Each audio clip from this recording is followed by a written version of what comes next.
Merhaba arkadaşlar, size Ormanlar Perisi hikayesini anlatacağım. Bir varmış bir yokmuş. Bir tane oduncu varmış. Oduncu bir gün gitmiş odun kesmeye. Bir tane yaşlı ağaç görmüş. Onu keserken oduncunun tek olan kalan bir tane baltası varmış. O da aralarına sıkışmış ağaçların. Oduncu çok sinirlenmiş. Lanet okuyormuş gibi şeyler söylemiş. Sonra Ormanlar Perisi ağaçların ortasından onu izlemiş. Oduncu onu görüyormuş ama görmemiş gibi yapıyormuş. Ondan sonra perinin üzerine bir tane nene kıyafetleri giyinmiş. Ondan sonra demiş ki neden lanet okuyormuş gibi şeyler söylüyorsun dedi. Ondan sonra oduncu demiş ki baltan sıkıştı bu soğukta. Bu yaşamın anlamı nedir demiş. Git kes odun kasaya ve götür sat. Aç kalayım daha iyi demiş. Peri bu dediği demiş ki neydi nine sen ne dersen o kabul olur demiş.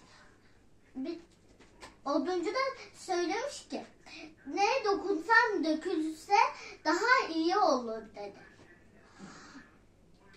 Nine de demiş ki senin dediğin gerçek olur mu? Olur tabii ki de ama sen ister sevinir misin ben bilmem demiş. Ondan sonra oduncu sevinirim demiş ve dileği kabul olmuş. Baltasını çekmeye çalışmış ve baltası da yerle bir olmuş. Olanları düşünmeye başlamış. Anlam verememiş. Ondan sonra ağaca sırtını yaslamış ve ağaçtan gök gürültüsü sesleri gelmiş. Bakmış havada yağmur bulutları yok. Ağaçtan birkaç adım uzaklaşmış ve ağaç parçalara ayrılmış. Korkarak eve gitmiş. Eve giderken demiş ki artık işimi severek yapacağım. Giderim odunları keserim giderim kasabaya satarım demiş.